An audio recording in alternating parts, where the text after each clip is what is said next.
Hello everyone, this is Remleiz from 40k Theories, and welcome to this newest episode of Adeptus Podcastus.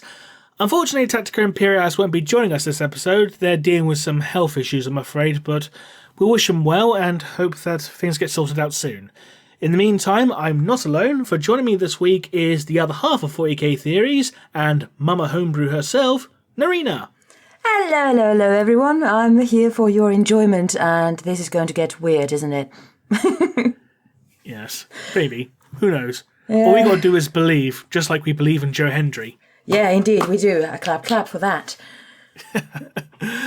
So, in the news this week, the main thing really was the reveals from the Warhammer Online Preview. Ooh. So, we might as well just jump straight into it. Yeah. With, if I can get the bloody link to load, for fuck's sake, and already we're having problems because of course we do. Yeah, it wouldn't be a Podcastus podcast without it. Indeed. The Cripplecast with the internet this time. Yes, oh God's sake. Right, so finally got the link working. So we'll start off with the new World Eaters units. Woohoo! Yes, so new previews for the upcoming World Eaters Codex, including the 8-bound, which are elite members of the Legion who are bonded with 8 separate demons of Khorne. Don't ask me how that works, because that just sounds absolutely insane. It would be even more insane if it was just one demon and still 8 people. I mean, one demon is what you get when you have a possessed, and these people have like 8 demons inside them. And, yay! Yeah. And not only that, but there's also the Exalted 8-bound, who are even more dangerous and have demonstrated a manifestation for full-blown mutations, such as a guy who has literally a buzzsaw splitting his hand in half, which looks nasty. It does. It's like, hello, do you need some woodwork done or anything? I can lend you a hand. Oh, God. Yes, it's me doing the dad jokes now. Yes. Which one's going to do the head desk? I have no idea. Do you have a desk there? Excellent, we can both do it. But yes, we can both do it, yes. Yay! Rambling. Us, never. No. But honestly, that paintwork on that hand, like with that blood just being there, like, oh, by the way, yeah, this kind of happened just recently. So, don't let me be a buzzkill. It's just going to be a bit bloody. This is why you pay attention in woodworking class. Indeed. But the World Eaters are not just showing us some brand new Khorne Berserkers, we're also getting some new Khornate cultists called Jackals. Or Jackhals, considering how they're spelt, but I'm pretty sure it's Jackals, but yeah. Yeah, I'd say Jackals too. Just basically a bunch of people in gas masks with chainsaws and roided up to the heavens, essentially. Well, the only thing that we're missing is the desert, the cars, and the one who plays a guitar. And we can just shout, "Witness me." Yeah, they do have a bit of a raider vibe, don't they? Indeed they do. Yeah, I like the fact that one guy's got. I like the high ponytail one, but yeah, you were saying, sorry. I like the one who's basically got like a makeshift chain fist. Hold on, let me find that one. Oh, right, that one. Yeah. This is kind of cool. Not even kind of cool. That is honestly awesome. They do look really nice. And I like the fact that you actually got some, like, different body types. Instead of just being uniformly muscular, you've got, like, one guy who's just, like, even bigger than the others kind of thing. Yeah. You know, with his little flail full of skulls. Oh, goodness gracious. Also, the paintwork and the posing, I really like. They are, like, distinct from one another. And not just like, okay, we have some mooks here, like, yay, all with the same positioning, etc. Perhaps, like, if you were to build an army with these, of course, it might, be a bit, of course, it's individualistic, but I'd more than likely, if I were to use these, I'd make a kill team with these. And in addition to these, we've also got new images of the Chaos Lord on a Juggernaut, which is a nice little throwback to the 2nd edition model, and it looks really nice. Yep. I'm just like looking at that. Is that a rhino or a doggo. Yes. It's a rhino doggo. It's a rhino bull made of brass. How cool is that? How frigging metal is that? I want one. Can I have one as a steed? Maybe for Christmas. Who knows? Ah. This is how you deal with Christmas presents when it comes to the Order of Theoretic. It's like, Inquisitor, can I have a pony? But it's like a rhino and it's a bit chaotic. Oh, God. Someone's going to animate that, I'm sure. I would love to see that. Please, someone, please do that.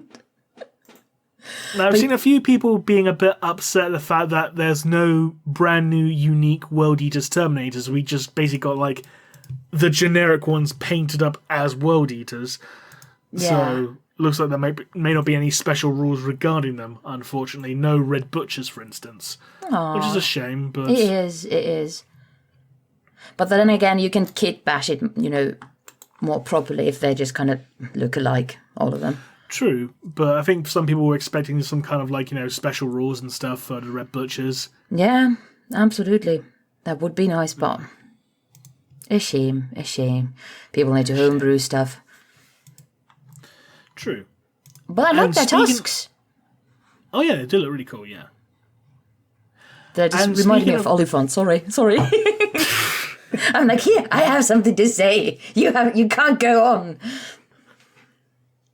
But yeah, go on. Now? No, okay. Go ahead. And sticking with Chaos, but going to Age of Sigmar briefly, we got a brand new Beast Lord model for the Beasts of Chaos range. Ooh. Who are also going to get their brand new battle tome as well. So I think this is actually quite overdue as well, from what I can recall. Yeah, so I'm remembering myself. Can we talk about this model here with the head just hanging on their hip? The tongue going... Yeah. There's tongue. Like, think about the person who was like, yeah, I'm going to just 3D model this. There's going to be a head. How can I make it even more dead looking? Blech. Bleb. The death bleb that everyone does. Oh, yeah, of course, yeah. I've seen a few people saying, like, oh, this Beast Lord model, it's the GOAT. Greatest of all time, yes. Yeah, and a literal goat. Indeed. With that logic, can it eat everything? Probably. I mean, goats do have a propensity to eat anything. I mean, funny enough, slightly unrelated story, but also related as well. There is a reason for this tangent. When I was younger, I went to this zoo that had like a little farm attached to it. Mm-hmm. And there was baby goats and stuff like that. And as I was petting one of the baby goats, it started trying to eat my beard. Oh. This was about 10, 15 years or so ago. Isn't that adorable? Yeah. Then next time we go, actually for sale. I could have actually bought one, but I had nowhere to put it. So. Oh. Well, the next time you go to, just pet this kind of baby beastman, just take care of your beard. Yes. Indeed. Would be awesome to have a baby goat somewhere, or just a goat in general. That would be just cool. Don't have the room for it either. Fair enough. And sticking with Age of Sigmar briefly, we've also got some new Gloomspite Git stuff, including the Snarlfangs, which are basically just goblin wolf riders, but they do look really cool. Hold on a second, the link is loading for me. Oh yeah, these! They do. They do look really cool. And one thing, details on the wolf at the eyes. Are those scars? Or are they just wrinkles? No one knows, but that's so detailed. I think it might be both in some cases. Yeah. Also, there are scars on the legs, which is so cool. They're good boys. Also, is that the Horn of Gondor with one of them? Probably not. It's a different game. I know, dearie. That's a joke. Plus, the Horn of Gondor didn't have spikes. How do you know? You weren't there. Would have been a metal edition, though. And speaking of the Gloomspites, they're also getting a new Underworlds warband called the Great Loon Knights. The Great... the Great Witch Knights. I heard Loon. Great Loon Knights, and okay, I heard it correctly. Yeah, I heard correctly, and I was like, loon as in like lunatic or what? And then I saw the models, I was like, oh right, yeah, that is actually a very, very clever name. Also, there are mushrooms. There are mushrooms, red caps on that one of those models. Yeah.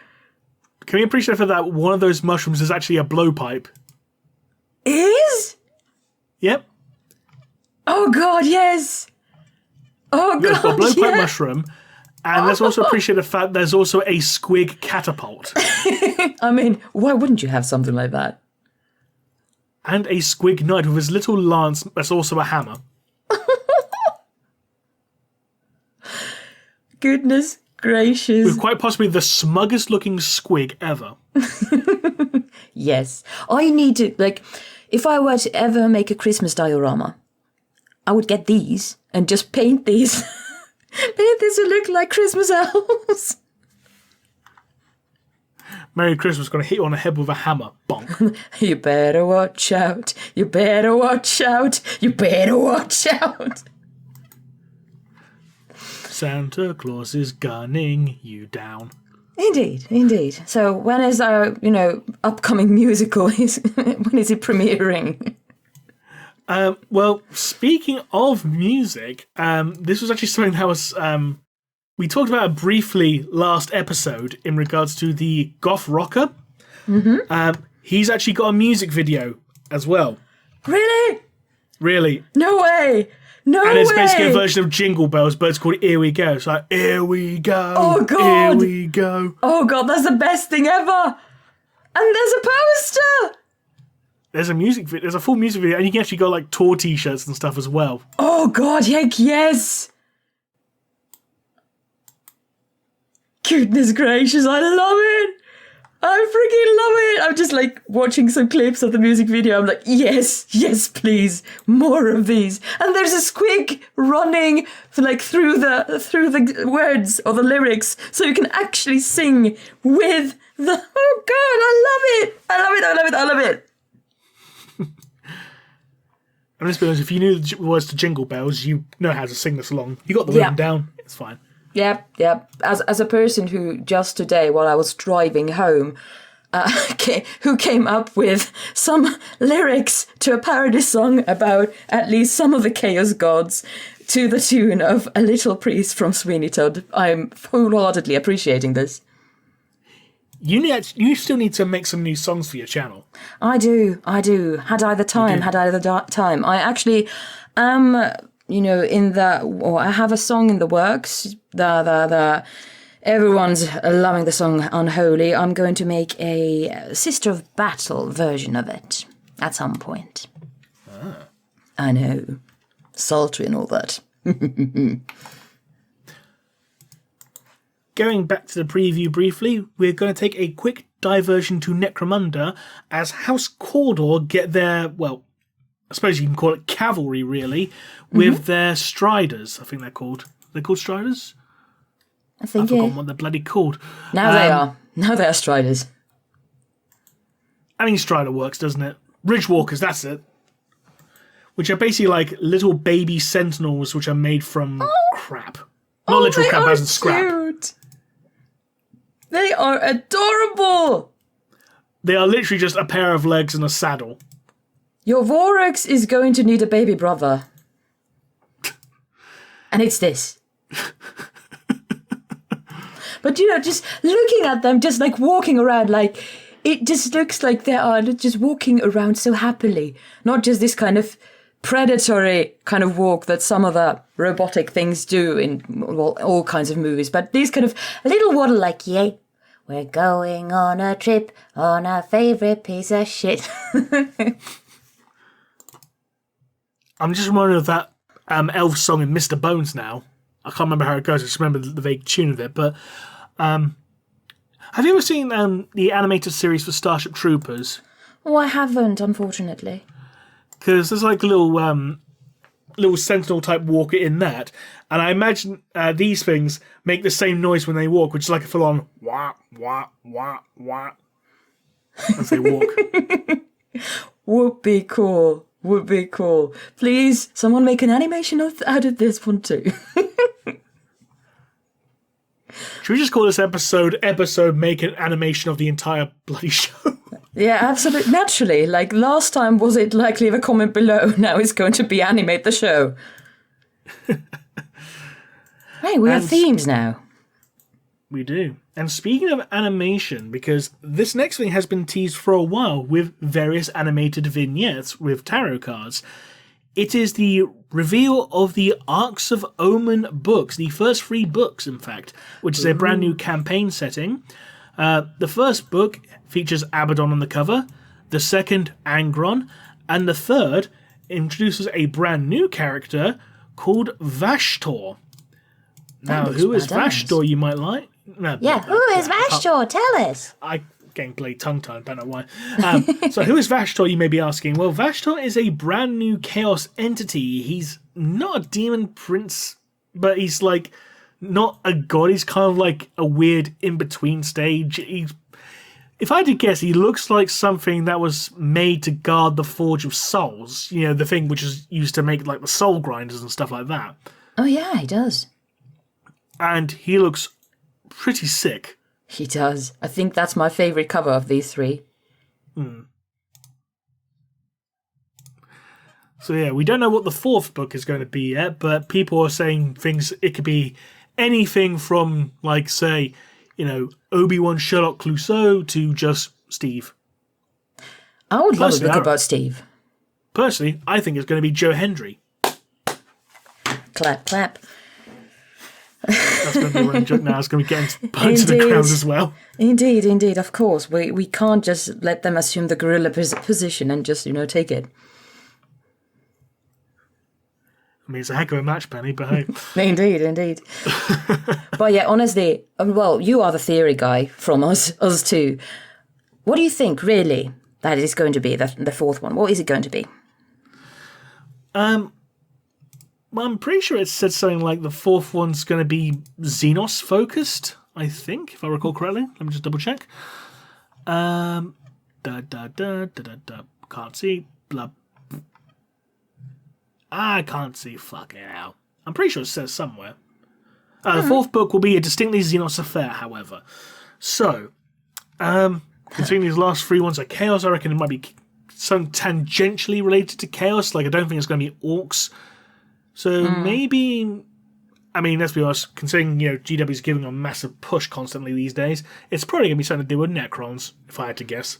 Yeah, most likely. But I think it's very good to have some Xenos-related things again, because usually it's, absolutely. Marines, Chaos Marines, Space Marines.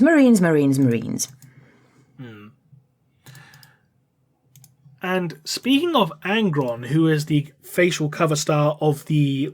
I can't fucking talk today. That's all right. What is wrong with me? Fuck. I'm just going to blame it on Steve Carino and still the After Effects. Because it does stick with you for a long time. Even after you've gone bad, you still got the lingering lurgy of it. So I've heard. I've not yet been visited by Steve Carino, luckily, but you never know. Oh, you lucky bitch. I am the luckiest of bitches. But yes, speaking of Angron, he's also getting a brand new standalone novel. Ooh. Which, let's be honest, if it was being written by anyone else, it would just literally be 300 pages of just like. But no, this one is called Angron the Red Angel, and it's being written by David Geimer. Ooh, nice. I'll admit, personally, bit of an interesting choice. He wouldn't have been my go-to guy personally. I would have gone for Ian St. Martin myself, just because he did the other Angron novel. So kind of he knows what he's doing. But hey, I'm excitedly waiting for what's going to happen. Also, this art, like not even the cover art, but just that I don't know what's it called in English. That first page that only has, some sort of, picture or something like that before the actual, name of that book page comes up. The end. Yes, that subtle red skulls. I like it. It's like, it doesn't have to be like over the top, but it really fits Angron. definitely. I mean, the limited edition looks really nice. You're just him atop a mountain of corpses and just screaming into the sky. Yeah. Also, it looks look like nice. from the well, from this point of view, when I'm looking at this picture of the book, it looks like the back of the book. You know, is it the back of the book? Anyway, where the name is, it looks like it's made of velvet. Or some sort of fabric. Yeah, the spine. Thank you. It could be. I can't really tell. It could just be like black vinyl. Yeah, it could be. I think As long as it's cheaper. not cloth. As long as it's not cloth, because I hate the cloth limited editions, which Black Library seems to be pumping out a lot lately. It's Why? like with why do I hate them? Yeah. Because it feels like you're holding a pair of jeans in your hand. Perhaps they are the ultimate gene stealers. For God's sake. Hey, you walked into that one. I did. Yes. Yeah, I'll give you that one. Thank you. So in the Ordo Theoreticus, who's telling the dad jokes? The one who's never going to be a dad. So me. Both of us. If I'm going to be something, most likely a mum, just because of my biology. Yeah, I suppose. Yeah. But it seems like I'm not alone in regards to the hatred of cloth-covered books, because the special edition for Cadian Blood, which has a cloth cover, is still available. It's been about 2 weeks and it's still available, which is generally not a good sign for a special edition, because normally a special edition tends to sell out within like 10-15 minutes. Yeah, true. That has been out there for a long 2 time. weeks, like, oof. Like, we have this here. Would anyone be interested in this? Please? I mean, the book itself, I've not read it myself, but from what I've heard, it's supposed to be really good as an actual story. All It's just right. that people don't like holding jeans in their hand when they have to read a book. Understandable. I usually wear mine when I'm reading. Hey, What did you expect? Some good humour? Never. humour from us? Never. Oh, never. We're never even telling jokes. What's a joke? I think it's something you can eat. Ah. Yeah. It's a joke. Oh, you mean myself? Hey! Hey! Self-deprecation. The best kind of deprecation, indeed. Indeed. But dearie, don't you dare. You're lovely. Lies. Why must you turn No. my office into a throne of lies? No! He's not lies. He's truth.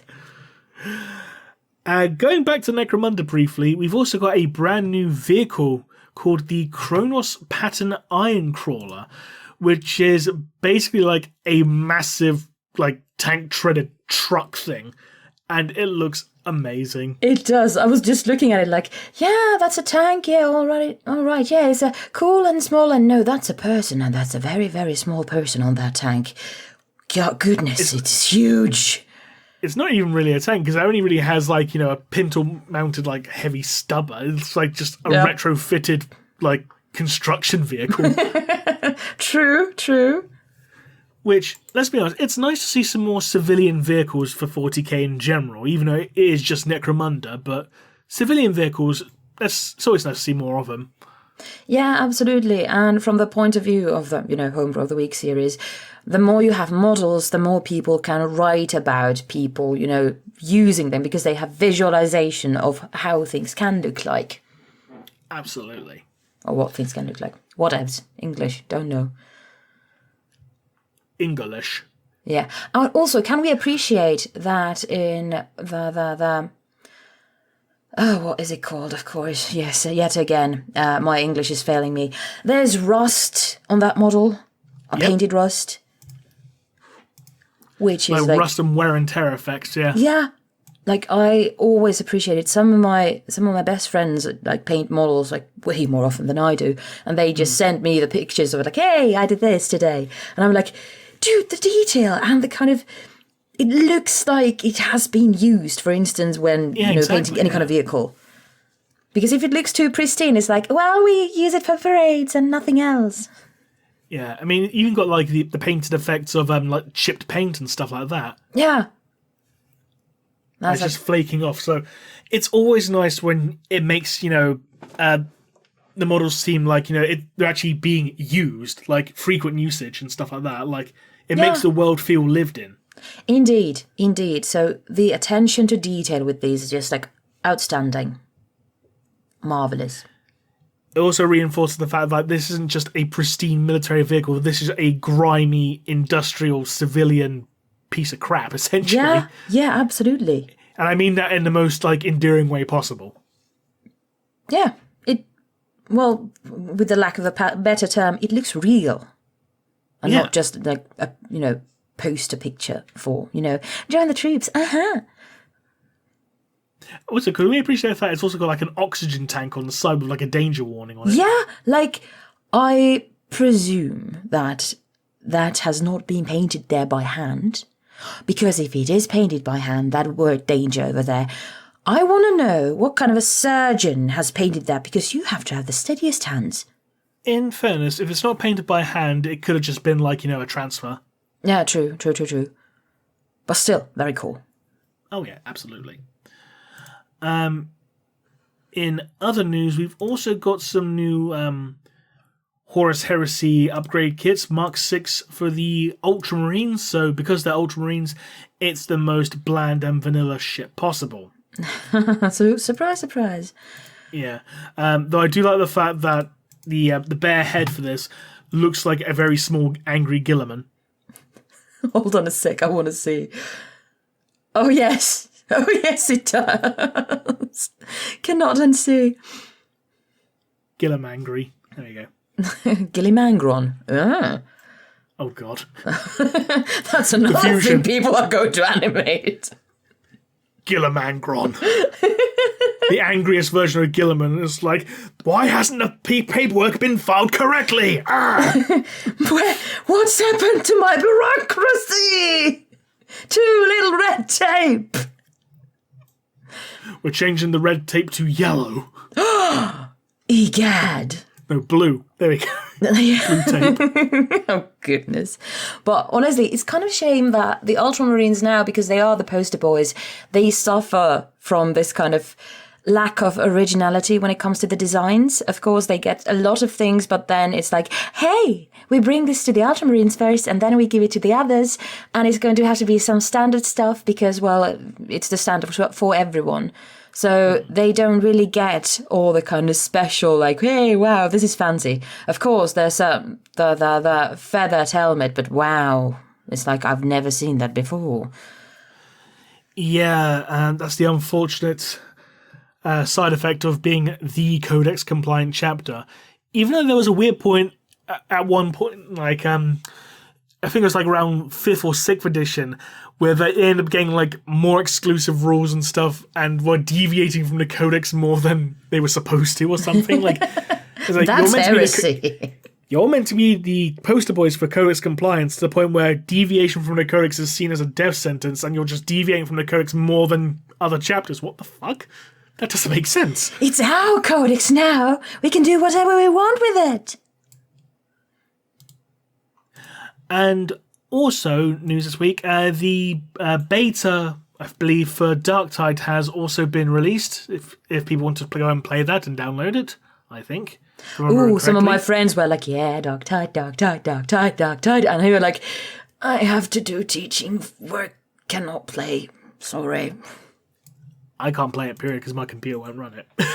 True. You're operating with a raisin, basically. I was going to say potato, but close enough. Well, a bit more wrinkly. Bit sweeter of a deal. A shriveled sweet potato, there we go. All right, fine. We go for a shriveled sweet potato. Now, I Title of your sex tape. I was just about to say, I'm just so going to draw that, but no, I'm not going to do that.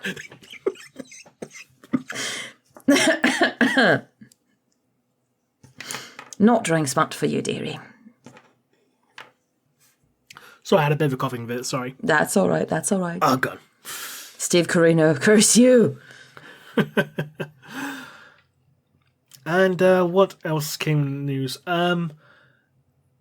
I think the Cadian Army box set was available on pre-order, but that's completely sold out now.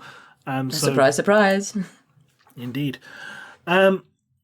We did actually get some more news regarding Yarrick's quote-unquote death, because Warhammer community themselves actually put an article out saying, oh, we investigate, is Yarrick actually dead? Yes. And they're saying, he is, but he isn't, but he is, but he isn't, essentially. So it's a Rogel Dawn situation. He's becoming Schrodinger's guardsman. If you put a guardsman in a box, will it become a Yarrick? They're trying to say, like, oh, it looks like Yarrick might have been killed by Angron because Angron has a skull hanging from his neck that has a bionic eye. It's like, yeah, it's also got service studs, so it clearly ain't fucking Yarrick. Yeah, indeed. It's not like anyone else has that kind of, Not to mention, eyes. The bionic eye skull with service studs is bigger than the other skull, so it's clearly not fucking Yarrick. Not unless Yarrick had a head that he suffered from, cephalopelophantitis or whatever it is. Well, that get condition where your kicked in head the starts head swelling. a lot, so... Yeah, I know that. I know that. But yeah, get kicked in that head a lot by orcs, then perhaps yes, but I think not.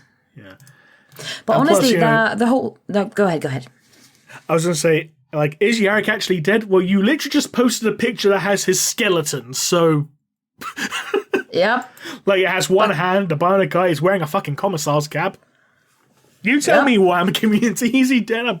I'm pretty sure you just confirmed he is. No, that's just a selfie. Perhaps he's in the same kind of limbo-like state as the Emperor. You never know. Yeah, I'm pretty sure the Emperor still has some very, very shrunken amounts of skin mummified around his bones, rather than just Well, we can't see his legs from this picture. True. Yeah, but Also, honestly, I just noticed he's got the Aquila tattooed on his jawbone. who does that? You'd be surprised, some people are dumb. Honestly, hey, I have here a skull. Yeah, I'm gonna just draw on it. Sure, it belongs to a famous person. Wonderful. But the whole, from what I follow, the whole, God damn it, forgetting every word in English now. Well, people who enjoy 40k, they have been up at arms when... Not just... Community, that's the word. The community has been up at arms about this. Hey, what do you mean Yarrick's dead? You can't just die like that. And I've been following the conversation on, different kind of Discord, servers. And there has been a lot of discussion about this, if this was a good kind of plan or play, quote unquote, from GW to do Yarrick dirty like this or not. And just, it's been very fascinating to follow this. What do you think? Did they do Yarrick dirty? In theory, I have no issue with Yarrick being killed off, because I think certain characters do need to be killed off over time, purely just to, help elevate the levels of other threats, and because to keep the storyline going and evolving and stuff like that, you don't want it to stagnate. Yeah, true. Because I remember in 3rd edition when Captain Tycho of the Blood Angels, he got killed off in 3rd, because in 2nd edition, he was your basic generic Blood Angel hero, and in 3rd edition, oh, by the way, during Armageddon 3, he succumbed to the Black Rage and died. Oh, by the way, indeed. Yeah, but they actually went into quite a bit of detail on this. For Yarrick being killed off, it seems like, I don't have a copy of the Codex to hand, so I can't check for myself at this point. Mm-hmm. But it seems they just effectively just killed him off screen and didn't say how or why or anything like that. Well, obviously you don't need a why, but they didn't say how. And I will always maintain that if the decision was to kill off Yarrick, you should have had him face off one more time against Ghazghkull and have Ghazghkull finally kill him. Because that way, it brings an end to a story arc that's been going since the early 90s. Because Ghazghkull versus Yarrick has been the Guardsman versus Orc story since, 1992, essentially. Yeah, true. And for it to basically go oh, by the way, these two bitter rivals who even Games Workshop themselves have focused on with the Hammer and Bolter series, yeah, there's going to be no conclusion to their story arc. Yarrick is basically just died off screen, and Ghazghkull basically got his head cut off by Ragnar fucking Blackmane. And it's just like... It's very anticlimactic. It is anticlimactic, and that's the problem. Like, you have this story, you know, you could have used this to really help elevate Ghazghkull as a threat. It's like, hey, he just killed Yarrick. He just, like, you know, ripped his head off his spine, you know, kind of thing. But no, yeah. Yarrick just dies off screen, goes, oh, by the way, I'm going to go to bed. I'm dead.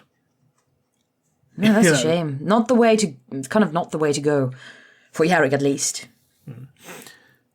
And I've seen some people say, like, oh, maybe it's actually a plot by, you know, the Imperium to make Ghazghkull believe that Yarrick's dead, so he will, you know, wage a war against Chaos, you know, so the Imperium and the Orcs are fighting Chaos on two fronts. And I'm just thinking, do you really think the Imperium is going to be that fucking intelligent? Nope. No, it's not. Or that competent in regards to bureaucratic red tape. It's like, oh, you're going to approve this plan. It'll take about, you know, 2 or 3 centuries, knowing the Imperium. Yarrick might be actually dead when we get this out. Pretty much. But again, like, the concept of Yarrick dying, that's not the issue. That's not a problem people have. You know, the problem people have is how they implemented it. Having him just die off screen.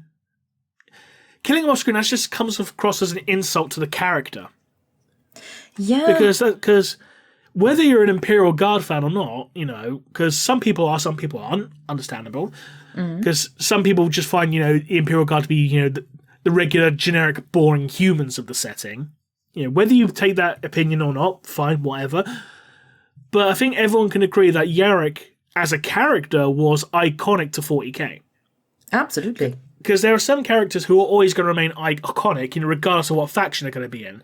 You know, Abaddon's going to be iconic, Yarrick's going to be iconic, you know, Dante's going to be iconic. You know, and taking an iconic character and just casually, you know, tossing him aside, it's like, well, I've been invested in this character in this setting for like 20, 30 fucking years, and you just basically prove that time, you know, is wasted. Yeah. And that sucks. That honestly sucks, because usually, like, regardless of what kind of a fan you are and what your fandom is, you usually have some favourites in there. And for everyone who was rooting for this kind of rivalry that there was with Yarrick and Ghazghkull, like, it's just gone now. Like, well, congrats. You just kind of killed everything. Yeah, I mean, I know some people might bring up the end times of fantasy, because, let's be honest, like, end times did arguably do a lot of characters dirty for fantasy, but at the same time, this isn't the end times. It's not an end time level event. It's not like, you know, oh, by the way, Yarrick died fighting, you know, some random jobber or whatever. It's just, he was just killed off screen, never heard from again. And even then, like, with Age of Sigmar, you know, coming around, you know, in the aftermath of fantasy, you still get iconic characters still being, like, mentioned or at least hinted at. Like, there was that Beastman from fantasy who had, like, you know, everything he touched mutated. I've forgotten his bloody name. But he was mentioned in one of the Beasts of Chaos battle tomes as basically being a god that he was being worshipped by a bunch of beast tribes. Or, like, you know, Scarsnake from the Night Goblins. You know, he was basically referenced as, you know, an asteroid orbiting the Bad Moon.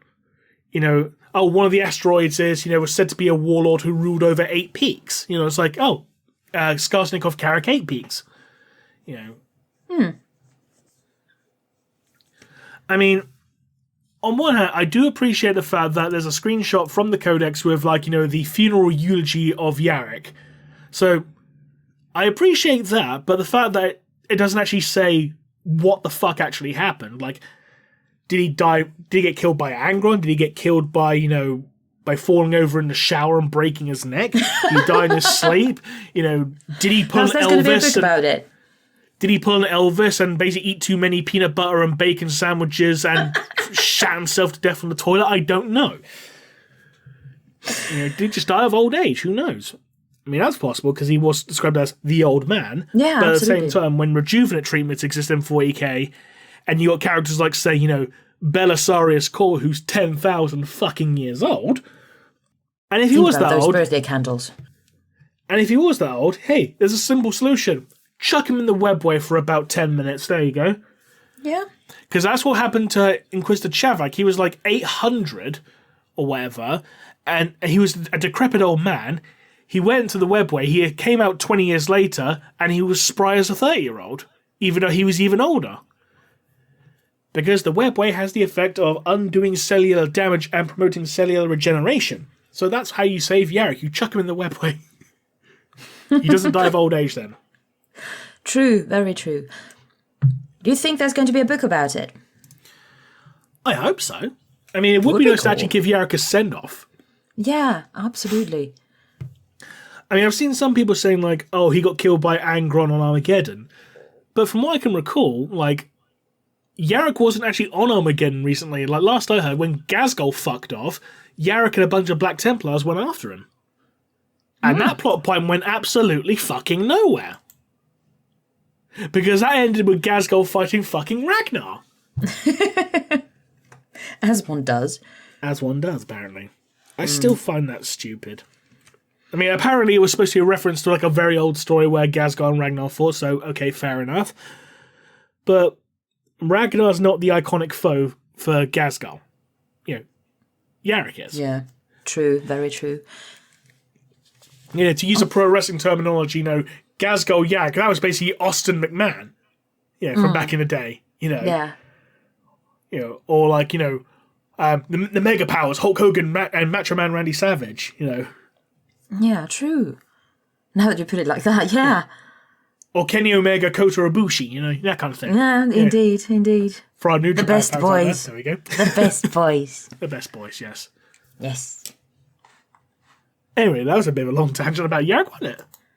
Well, we have a lot to say about it. Like, even though, like, Yarrick isn't one of those characters that I've followed, you know, that much, because I'm not very well-versed when it comes to, you know, or well-versed, goodness gracious English, when it comes to 40k lore, at least compared to you, because for some odd reason, you seem to know your stuff. Don't know why, it's like you read or something.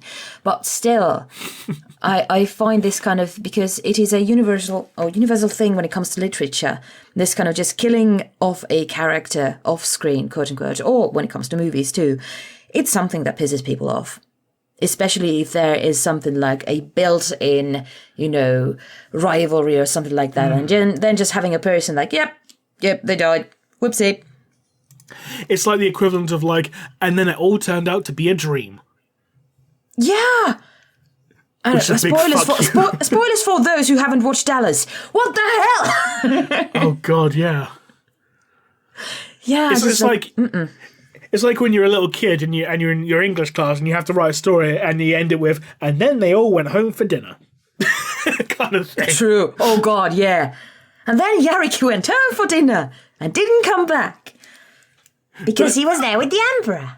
Now I tell you what this reminds me of. Yeah? You know that episode of The Simpsons with Poochie? Yeah? I have to go now. My planet needs me. Woo, he died on his way back to his home planet. Oh no. That's what this is. Yarrick got Poochied. Oh God, yeah. Oh no. Oh no. Hashtag Yarrick got Poochied. Trending on Twitter. If it does, I'm going to trending on Twitter. We'll get that trending. We'll get that trending. Now everyone go to Twitter. But yeah, regardless, it's just like, wherever you go, like if it's like Reddit, Twitter, Facebook, whatever, just do hashtag Yarrick got Poochied. On Instagram, on TikTok, on everything. Oh, Tumblr, if that's still around, do that as well. It is from what I've noticed. It is around. Oh, bloody hell. I haven't, well, then again, like, I think I still have the Tumblr account in which I wrote, like, kind of diaries of my, you know, RPG characters. Like, after sessions, like, there was someone from Fallout, and then there was one who was a witch, and then there was one of my acolytes who, like, from Dark Heresy, who wrote this kind of, like, diary. And my friends were like all about that Tumblr page. Like, when is there going to be another rendition of what Norelle thinks of this? And what does she think of that? And I'm like, chill, guys, chill. There's going to be something soon. It was like very fun. I liked it. Haven't been able to play in a while. We maybe going up for another Shadowrun campaign at some point. So we'll see. Fair enough. So yeah, if you want to make an animation of Yarrick getting poochied, feel free. Or make an animation of Naerina's diaries or whatever. Speaking of narrations, do you remember back in the episode when we had Samoa Joe on? And we talked about Sigismund's cereal? Yeah? Yeah, shout out to Calamity Cass on Twitter, who made an animation of that. That's you need to link it to me at some point. I want to see that. All right, this one. Oh, yeah. God, yes.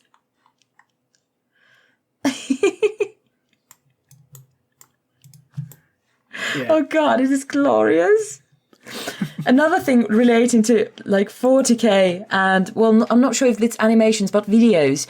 For some reason on YouTube, YouTube has given me the treat of looking at 40k characters, or actually US politicians dressed as 40k characters, as in they have this kind of pictures of Space Marines, and then there's just the head of a US politician just saying something, and I'm there oh my God, what is this? And usually the things that they are saying are so vague that it would also work with the 40k context, and I'm there oh God, what's happening? I love it. The internet is a very crazy place. It is. It is. And I love it. I absolutely adore it. The internet is for driving you slowly insane. The internet is for especially that. Grab your something and etc. etc. I can't make it child friendly. Grab your mouse and buy a house. Something I don't know. Yeah, our musical is going to be great. I got it. Grab your mouse and buy a house for Dawn. There you go. All right, lovely. Darn. The construction is for Dawn. Sooner or later, I'm going to be... Yeah, go ahead. There's going to be someone who's just jumping into the podcast right about now thinking, what the fuck is going on? Am I having some kind of hallucinatory fever dream or something? Most likely, yes. This is all a dream. Don't try to wake up. Okay, that took a quick turn. A dark turn. But yeah, honestly, at this rate, I'm at some point going to sing that frigging A Little Priest Zinch version here. You need to record just like you did your Exterminatus Despacito song. Yeah. It's still the most viewed video on my channel. How many views has it got now? Something like 40,000? Would be cool. Let's see. Hold on a sec. Come on. Internet, please don't be that slow. Come on, feel the noise. Exterminatus, 44k. Yeah, 44,719 views. Okay, so when did YouTube start adding handles? I don't know. Names? So, oh my God, YouTube's turning into Twitter. Oh God! Oh God! Oh God! No! So I mean, the run meme is like dun dun dun dun dun dun dun. Goodness, but yeah, when it comes to videos, I'm being very busy, extremely busy, because it's so freaking easy to do them with TikTok and my art. Fair enough. Yeah, I'm making art videos on TikTok. If anyone wishes to see them, you can check out my Twitter. I have my link tree there, and there's my TikTok page. Or then you can just, I don't know, comment bomb people like, oh my God, I've always wanted to see Naerina's drawing process. I'm like, yeah. Look at it. It's glorious. It's just me drawing. Yay. Fair enough. I think that's pretty much it in terms of the news, tangents aside. Yeah, it's pretty much. It's been a very slow week, actually, in fairness. Yeah. I mean, there's a couple of things regarding the community painting some models and stuff like that, and like the US Open Series finals, like who's going to be crowned the Age of Sigmar champion. No idea. I think that's already concluded, but yeah. Aside from that, yeah, that's pretty much it. Yeah, but it's fun to have some of these slower weeks too. If it was all about like Games Workshop just putting out news like you would get overwhelmed.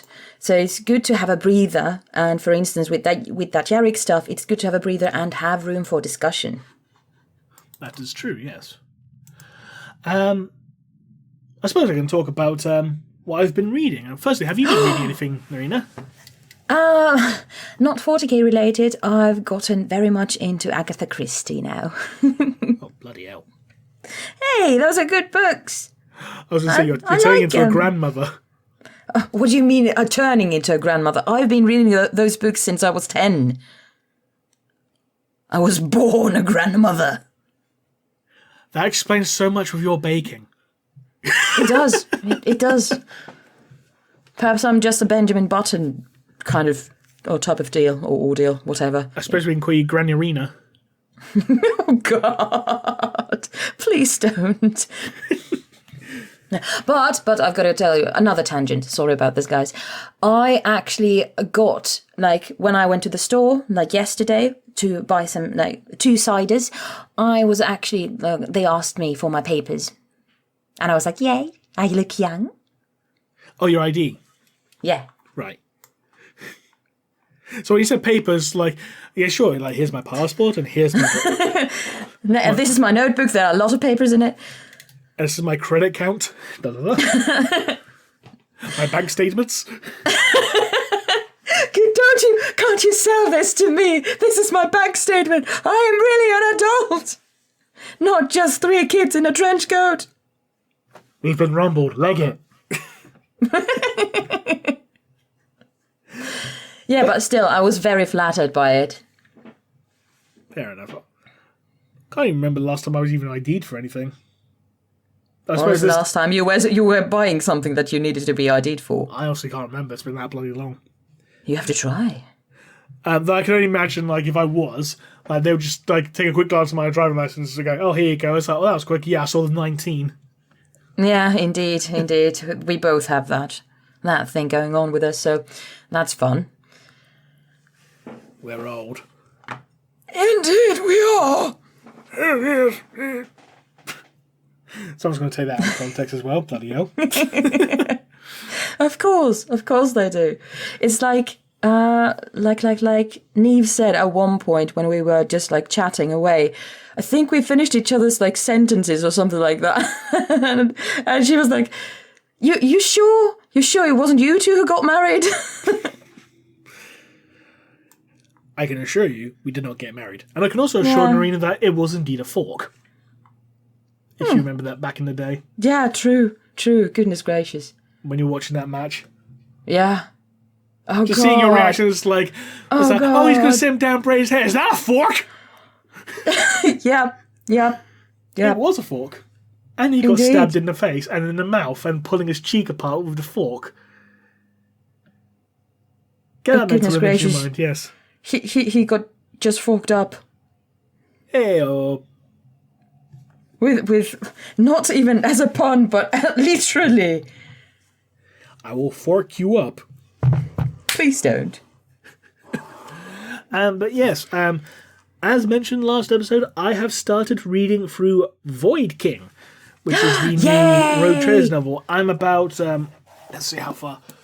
Book Nick. I'd say about 40% of the way through. Ooh. And there goes the book go flop on the table. As it does. There will be a spoiler warning because the book did come out really recently. So, if you want to avoid spoilers, skip to the timestamp in the video description below. So we're entering the spoiler room brawl in 3, 2, 1. I believe in Joe Hendry. Clap. That one was for Scarlett, by the way. Hi, Scarlett. We both believe. We all believe. In Joe Hendry. Indeed. Clap, You have to clap, remember. Yeah, I know, but I'm not sure if this thing is going to, like, actually record my claps. That's why I usually say clap, clap there, too. But regardless. So, we start off with a setting at a rogue trader space station type thing, orbital platform thingy. I can't remember the name of it. It was called the Crucible or the Cradle. So for ease of just explaining things, I'm just going to call it the Cradle from now on, just for brevity's sake. Yep. And a bunch of rogue traders have been summoned by the leader of the Cradle, which is House Lamartine. If I remember correctly, let me just double check the house name because it's written on the back of the book. Yes, House Lamartine. As the head of House Lamartine is effectively the head of a compact between various rogue traders. You know, a Void King, if you will. Yeah, roll credits. So all these various other rogue trader dynasties have come to the Cradle because they've all been summoned, and because they're basically paying fealty to their king, essentially, they're bringing gifts. So you got like House Hellwinter, who are a Fenrisian rogue trader dynasty. They've basically brought like the severed head of a tyrannid organism. It's like, here, a mighty beast that was slain in your name, O king. It's like, oh, thank you. Not sure what I'm going to do with this, but thank you. Yeah, it's going to be a mantelpiece. The gesture is appreciated. Yay. Yay! Then you got House Redrexus, who are like, you know, these foppish aristocrats, you know, with their powdered wigs and all that. There's going to... kind of aristocrats. Pretty much, yeah. It's like, hi, we bring you space cocaine. Are you sure it just wasn't my rogue trader that was there? And it's like, thank you. It's like, it's really good for expanding the mind. Don't worry, it's fine. I use it all the time. Wink. Yeah, it's totally fine. Yeah. I'm just going to call him Dr. Roxanne. It's like, I do cocaine. And then you got this other house whose name I can't remember, but it's like a Voidborn house, like really religious. And they basically bring like this box that has a scrap of red cloth that's on a like padded velvet, like, you know, base. And the king is basically looking at this going, context? It's like, oh, it was torn from the cape of a custodian guard and used to wipe away the tears of the emperor himself. Oh, neat. And then the Voidborn end up killing one of their parties to help, you know, consecrate, you know, the gift. You know, because like, yeah, this is really inappropriate. Killing one of your guys. Stop that shit right now. They're like, I appreciate. Actually, I don't appreciate the gesture. Please stop. Yeah. There ends up being a feast on the Cradle later on. I think this is actually just before the gifts were being given out, but I might have gone timeline events, mix up a little bit. But we're introduced to the king's son, Erastus, who's basically the heir to House Lamartine. Now, the king doesn't really like his son that much. They have a very frosty relationship because it was actually Erastus' sister who was being groomed to be the heir to House Lamartine, but she recently disappeared and is presumed dead. So it's like the king's stuck with his, you know, his useless son, effectively. Yeah. And as the houses are basically having their feast or whatever, the king basically makes his big proclamations like, right, everyone, big news. I've got this big scroll here. They're orders from Rabute Gilliman. The Primarch has returned, and we have been tasked with sending a bunch of rogue trader vessels to rendezvous with the forces of his Indomitus Crusade so he can basically push into, you know, it will become known as Imperium Nihilus. You know, the dark side of the rift, essentially. And the other rogue traders are like, are you serious? Like, a Primarch's come back? No, you're pulling my leg, mate. And some of the rogue traders are like, oh, this is really cool. We got a Primarch back. Oh, yeah, we're down for this. And some of the other rogue trader families are like, nah, this is bullshit. There's no way a Primarch's come back. You know, come on now. Is that if you think a Primarch's come back, you're being deceived and we're going to fuck off home. Bye. So some of the rogue traders leave, but some stay. And the ones that stay include the Voidborn, the Redraxus, the Hellvinters, and the Naraste. Naraste basically being like a Mechanicus rogue trader dynasty. Well, they're not strictly Mechanicus, they're very, very close to the Mechanicus. Lots of tech priests and lots of praying to the machine god and stuff like that. Yeah. Lots of lots of bionics and stuff. So I'm just going to call them the Mechanicus dynasty just for ease of explaining things. Mm-hmm. So as things get all sorted out and things start winding down, Erastus meets with his father, and they end up having a bit of an argument. Basically, like, like it or not, Dad, I'm your heir. You're going to have to deal with it, even though I'm not the one you wanted, because guess what? My sister's gone. She ain't coming back. King gets very angry. He says, get out. Blah, blah, blah. So fine, I'll get out. Yeah. Then later on, as the king's still in his study, in his office, doing paperwork or whatever, just going over these documents that have been handed to him by the custodians and the light and the torchbearer fleets and stuff like that. Mm-hmm. Someone enters the room and it's like, oh, have you come back to apologise, Erastus? It's an assassin. The king dies, has his throat slit, his blood spread across the walls, and basically a servant goes to notify Erastus, like, the king's dead. What do you mean the king's dead? Take me to him. So they go to King's study. Body's dead, obviously. Mutilated. Blood on the walls. But then Erastus notices in the blood there are words.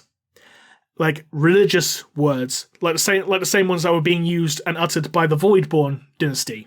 Ooh.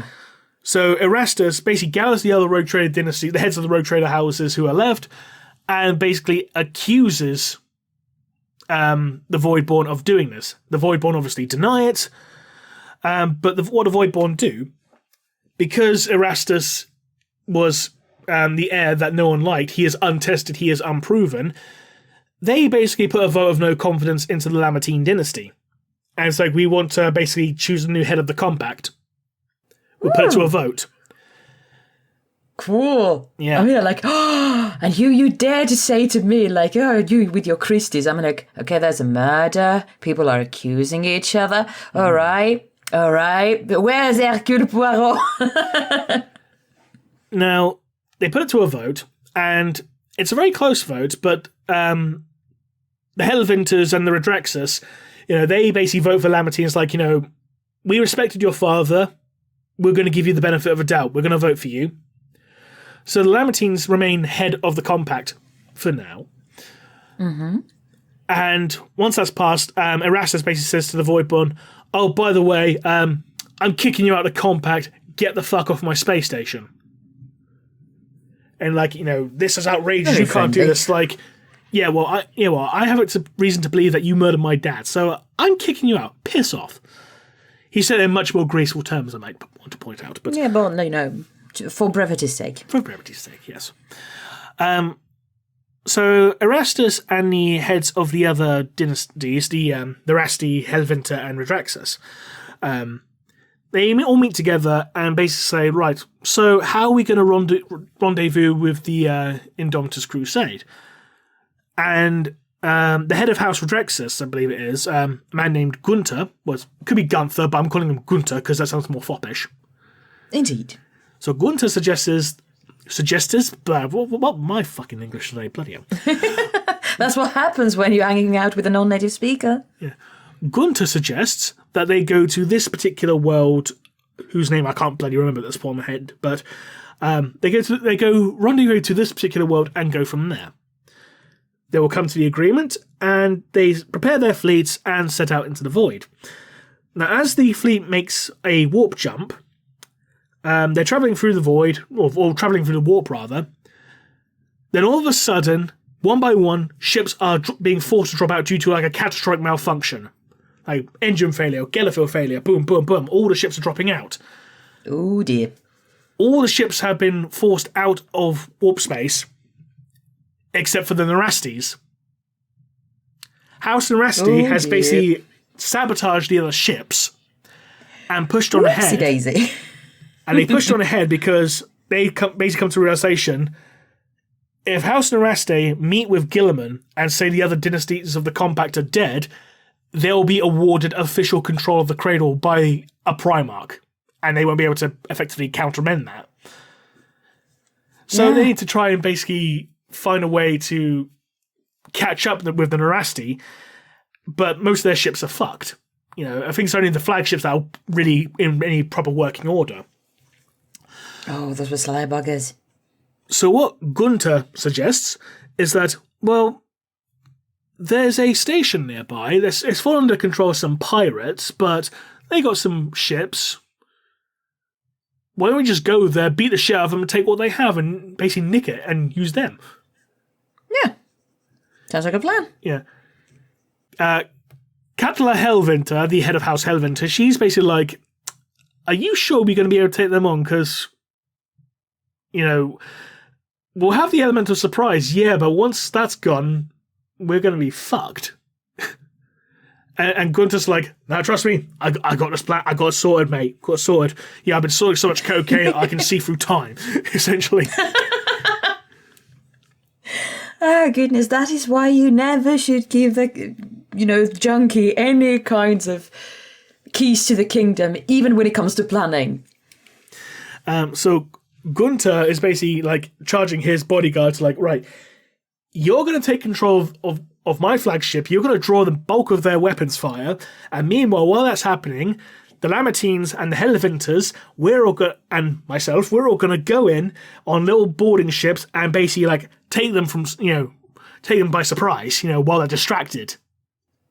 Oh, God. And that's where we've gotten to so far, to be continued. Oh, goodness gracious. I'm just like, why aren't we having these kind of book nooks just as their own thing as well? Because I'm here just listening, and like, oh God, yeah, tell me more. Tell me more, ain't nothing but a halfway point. Indeed. Ain't nothing but a cliffhanger. Yes. But honestly, I'm just so excited for you to read more so I can hear more. And no, I'm not bouncing on my chair like, yeah, I want to hear more. All things considered, while most of this book so far has been setting things up, it's actually really well done, and I'm actually looking forward to reading more of this. It's actually really good. It does sound wonderful. It does sound fantastic, actually. Because interspersed with a couple of chapters, there also is a couple of flashback scenes of Erastus as a child, like him and his sister Evelyn, who was the one being groomed to take over the house, and Evelyn was basically the one who's being praised, and Erastus was just viewed as a waste of time. It's like, there's no point in teaching you anything. You're not going to be the heir to the house. Aww. Yeah. You feel kind of sorry for Erastus because he's got a lot to prove, but unlike his dad, who was like, a stern, very strict person, Erastus, by contrast, seems a lot more like sly with the gift of the gab kind of thing. Yeah. Like, unlike, using your reputation to strong-arm someone, he's actually open to, using his own charisma, his own wits. So he's been molded in such a way that, while not the way his dad would have preferred, it's still going to be a method that, that will serve him well, I feel. Yeah, absolutely. Do you think the sister's actually dead? We're working on the basis that she's dead, but I wouldn't be surprised if she turns up. Like, to be honest, I wouldn't be surprised she turns up as the head of like a pirate flotilla or something. I was just about to say that. Like, she's the one leading the pirates over there. That would be a twist. Yeah, it'd be interesting to see what happens next. Yeah, like, please just tell me, regardless of if I'm in the podcast or not, just tell me when you've read it. Hopefully next episode we'll actually have this completed. Because after this book, I want to start and read the Shadow Sun novel, which I actually do need to read because it actually ties into a video idea I have. It's like, right, I'm going to do a video on this. Oh, the Shadow Sun novel actually talks about that specific event, which I need to actually research. Okay, I might as well wait and read that before I do the script, kind of thing. Yeah, well, a good timing, because think about it, if you just released the video and then you then you find out like, hey, there's a book coming out, like, yeah. I'll have to redo this. That actually did happen to me once. Like, I did a video about, like, back in the day about Celestine, and literally, like, 2 days before it was released, the Celestine novel got announced. I was like, for fuck's sake. Oh no. But did you get it correct, or did you have to just redo everything? I had to postpone it and wait. Ah, damn it. Yeah. But yeah, coming out the spoilers. So, welcome back to everyone who skipped the spoilers. You know, I can't believe Joe Henry managed to do that, but hey. Yeah, indeed. Just like, I think just believing in him, it just makes him into a superhuman whatever. Exactly. I mean, you say his name and he appears, you know? Yeah, indeed. For instance, in your bookshelf. Exactly. Which is weird. And then he takes all your money. But anyway. Yeah, indeed. Basic Joe Henry like stuff. There's going to be so many people asking, who the fuck is Joe Henry? To which I say, Google. Educate yourself. You won't be disappointed. Indeed. Joe Henry. Oh, goodness gracious. You're going to love him. Especially when he did his, cover of Living on a Prayer. But it's like, the worm, it's way too slow. The worm's a shite people's elbow. Or the Friends theme. Power Rangers as well. Oh, yeah. I think I liked the Power Rangers one more, but still, very good, both of them. Yes. Anyway. Yes. Going tangentially related back to 40k for a moment, is it time for questions, I believe, considering that we've already done the news and done story time? Yeah, I think it is. So, I have some questions over here. And goodness gracious, there's a name I'm going to butcher. Anyway. You don't need to pronounce names, it's just the questions. But there are names in the question. Oh, right, my bad. Yeah. So, what do you think Fabian Gelfrain will do now that he has read a book detailing Imperium Secundus and essentially falling to Rotigus' temptation to read it? Right, that's referencing the end of Godblight. Right, the Remembrancer who found a book pertaining to Imperium Secundus in the Library of Ultramar. Right. Yeah. I'll be honest, it's probably going to be a plot point that goes absolutely fucking nowhere, because, like, a lot of 40k stuff these days. But I would like to see, like, even if it's just a short story of Fabian confronting Gilman, basically going, hey, Lord Primarch, what the fuck is this? Kind of thing. Like, I found this teeny tiny little thing. It would be a really, really good, thing to actually do. But unfortunately, I don't think it actually will be touched upon ever. A shame. All right, next question. Would you be interested in any post-war in Heaven lore? I ask because in recent times I've had the thought that an Eldar versus Krork war would be an interesting addition to the current canon. They say a post-war in Heaven lore. Yeah.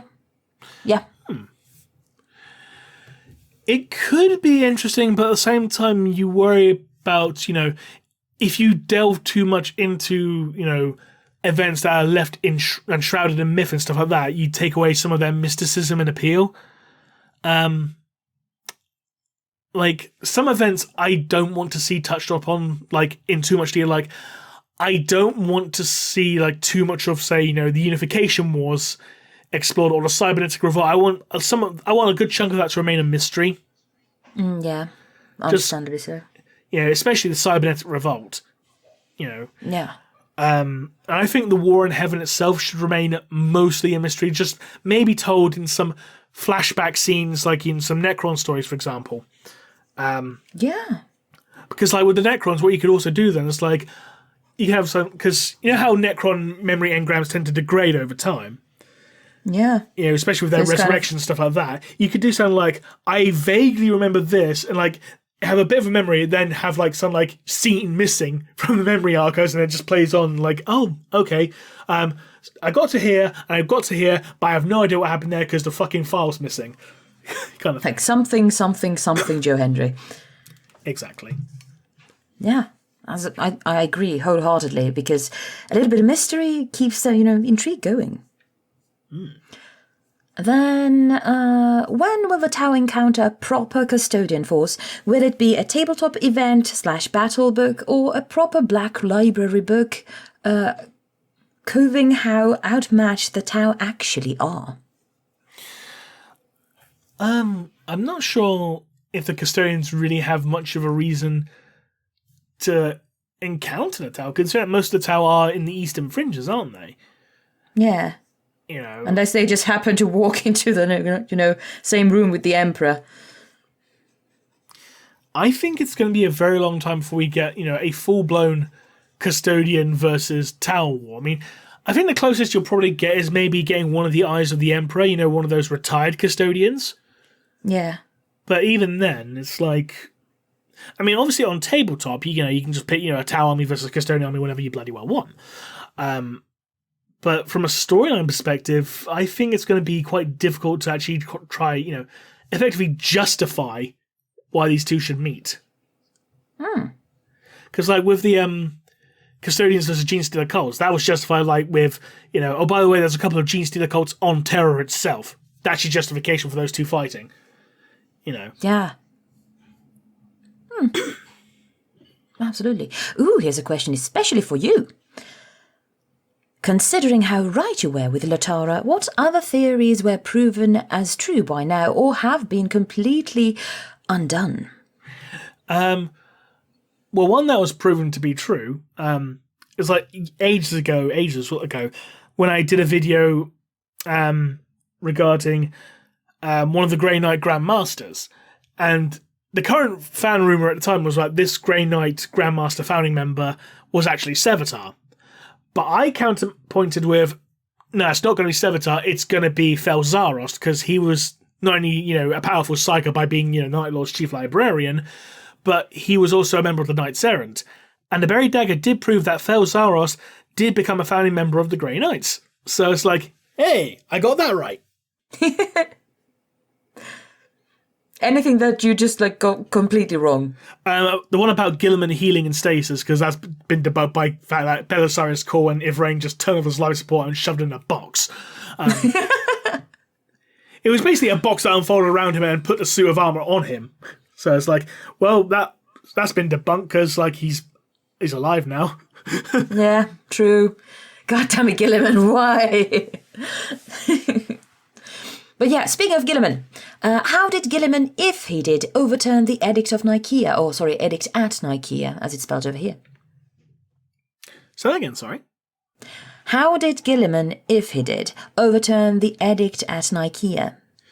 Oh, not IKEA, Nicaea. Right. I think it was mainly due to practicality more than anything else, considering that, during the course of the Shadow Crusade, when the Word Bearers and the World Eaters, were fighting the Ultramarines during the Horus Heresy, the Word Bearers, were making extensive use of demons.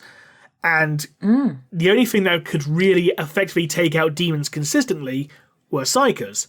And Gilliman is nothing short but of a practical man. He is extremely practical.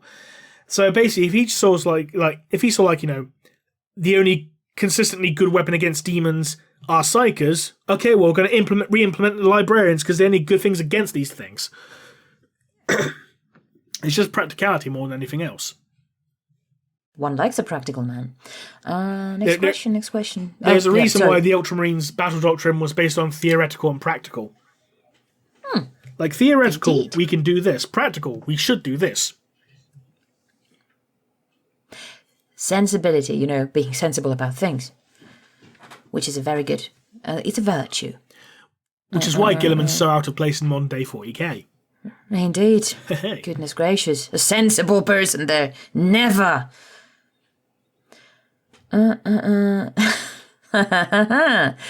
Yeah. Is it true Slaaneshi demons are at their weakest on the month of November? Oh, for God's sake. What do you think? I'm not sure if they have November there, so sorry. I mean, let's be honest, the whole concept of, Triple N, that's just a scheme whipped up by Succubi to ensure a plentiful winter harvest. Ah, true. True. Clever girls. Next question.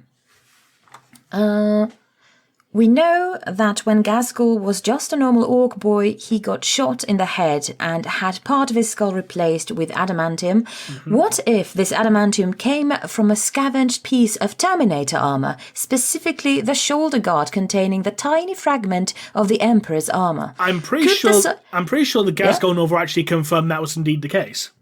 Indeed. Could the psychic imprint from the Emperor somehow have boosted Gaskell, like giving him a better connection to the orc psychic field or something? Theoretically possible. But as I said, the Gaskell novel pretty much confirmed that the adamantium plate did actually come from a Space Marine's Terminator armor, so it's possible, yeah. Yeah. Would be cool. Psycho Gaskell. I mean, he is technically a psycho, because he's actually, he's in psychic communion with the orc gods, isn't he? So, yeah, true. Technically speaking. Very true. Very true. Next question.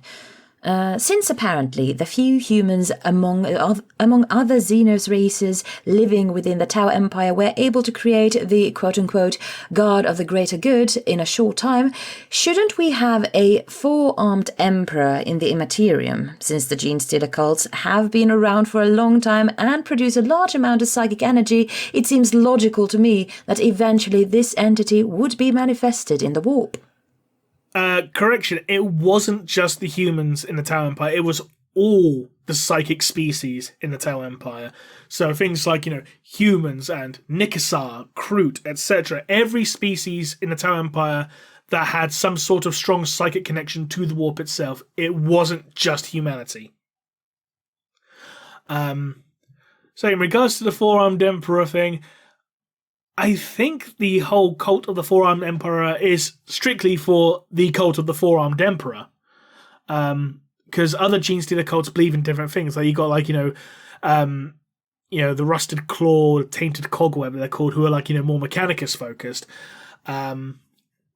So it's on a much, much smaller scale in regards to the whole Four-Armed Emperor thing.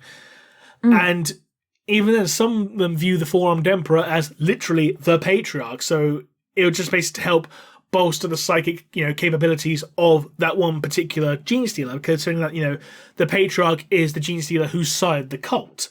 And over time, that one Gene Stealer does become a more powerful psyker.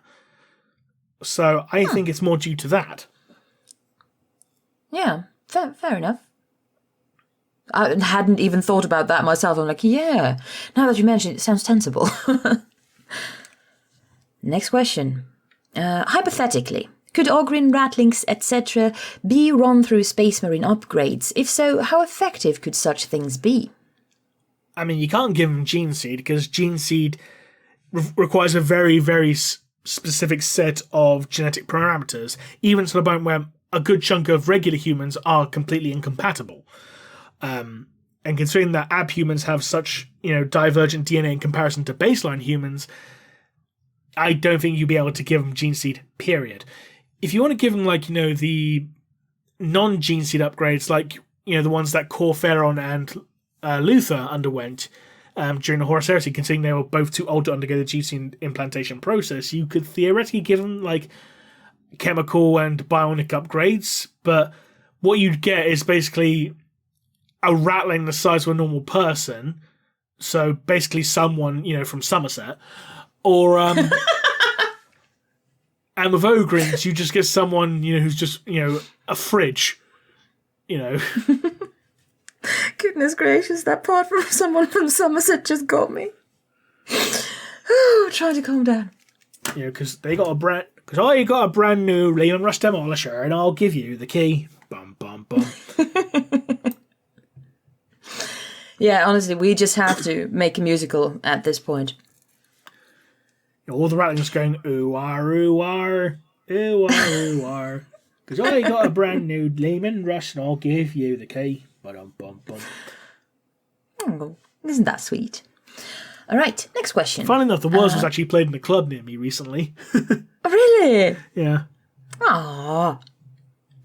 I hope the Rattlings enjoyed. I mean, wait, what? They got a brand new Combine Harvester out of it, so... Yeah. But they won't give you the key, because they're stingy bastards. Oh, damn it. Who are? Yeah.